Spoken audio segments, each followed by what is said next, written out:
Vamos então ao estudo da cinemática unidimensional, começando pelo movimento retilíneo uniforme, que é um movimento que ocorre em uma única dimensão, ou seja, ao longo de uma linha reta e com velocidade constante. Maiores informações podem ser encontradas no nosso canal no YouTube. Em que ponto nós vamos começar então? Vamos começar o curso por cinemática da partícula, vendo o primeiro tópico, que é o movimento retilíneo uniforme.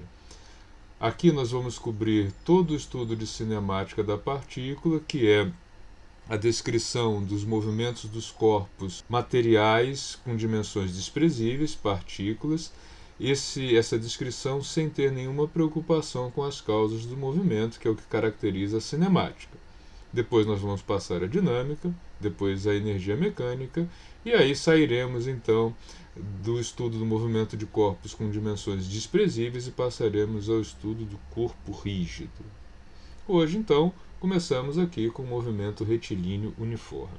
É um movimento ao longo de uma linha reta, medido e observado do ponto de vista de um chamado observador inercial. Quem é esse observador inercial?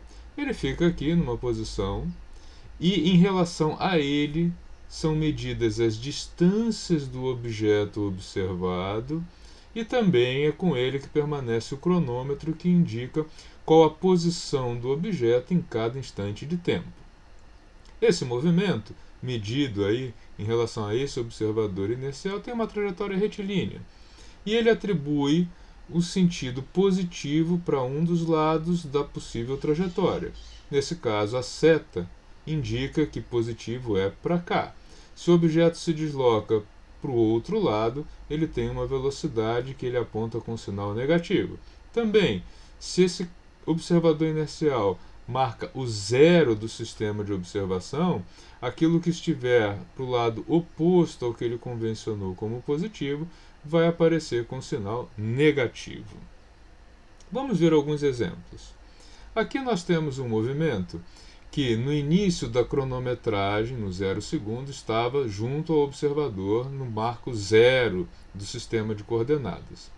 À medida que o tempo foi passando, ele foi se deslocando cada vez mais para o lado positivo em relação ao observador.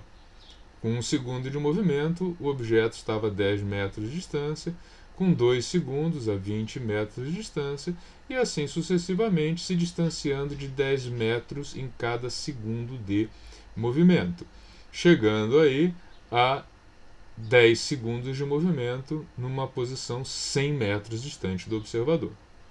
O gráfico posição em função do tempo fica uma reta, indicando que o objeto se distancia do observador continuamente à medida que o tempo passa. Essa é a característica de um movimento retilíneo uniforme. Aqui nós temos um outro movimento que também tem início na posição zero junto ao observador, só que agora o objeto se distancia de 8 metros a cada 2 segundos de movimento. Então, de 0 para 2, 0 para 8. De 2 para 4, o objeto se distanciou de 8 para 16. Isso significa, então, que ao longo deste movimento, o objeto desenvolveu uma velocidade de 4 metros por segundo, já que ele se distancia de 8 metros a cada 2 segundos. Nesse outro exemplo, o objeto também parte da posição zero. Só que agora ele se desloca de 6 metros a cada 2 segundos. De 6 para 8, 18 para 24. De 8 para 10, de 24 para 30. Ou seja, ele vai se distanciando de 6 metros a cada 2 segundos, o que significa que ele vai ter uma velocidade de 3 metros por segundo. Mas tem uma diferença em relação aos exemplos anteriores. O sinal negativo. O que esse sinal negativo indica? Indica que o objeto se desloca com essa velocidade de 3 metros por segundo, mas no sentido oposto àquele que o observador definiu como sendo positivo. Se ele definiu que o positivo seria para a direita dele, esse objeto está se deslocando para a esquerda, ao longo de uma linha reta também, já que é um movimento retilíneo uniforme, e eu preciso somente de uma coordenada para localizar a posição deste objeto.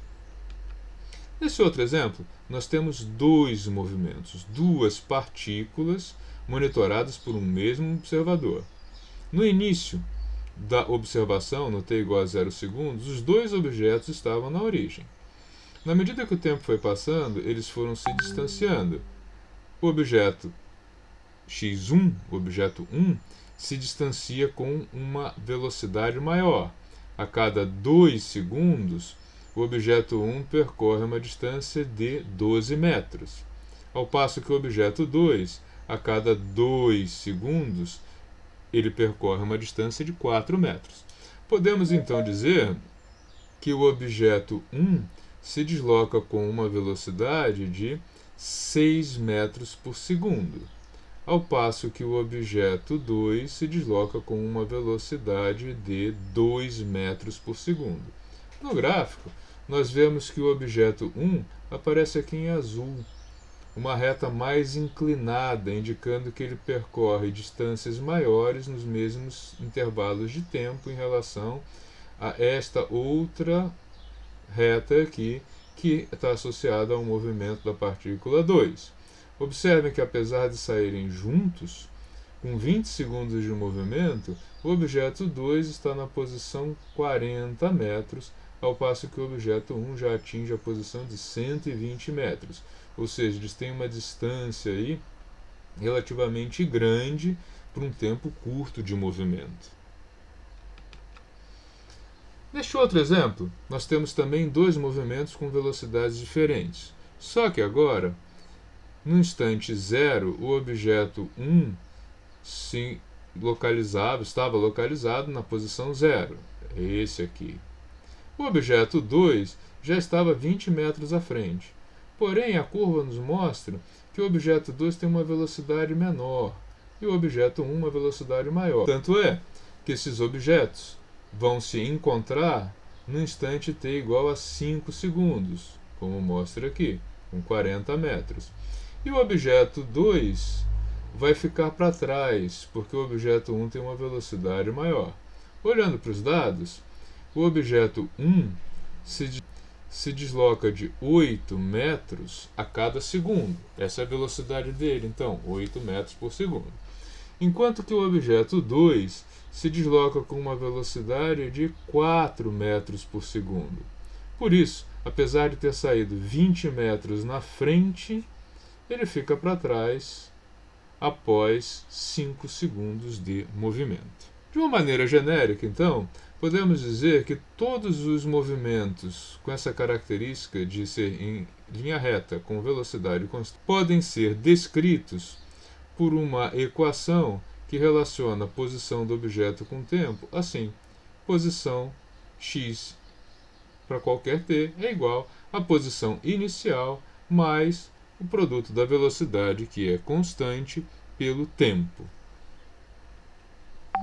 Mais informações podem ser encontradas no nosso canal do YouTube e também na nossa página do Facebook.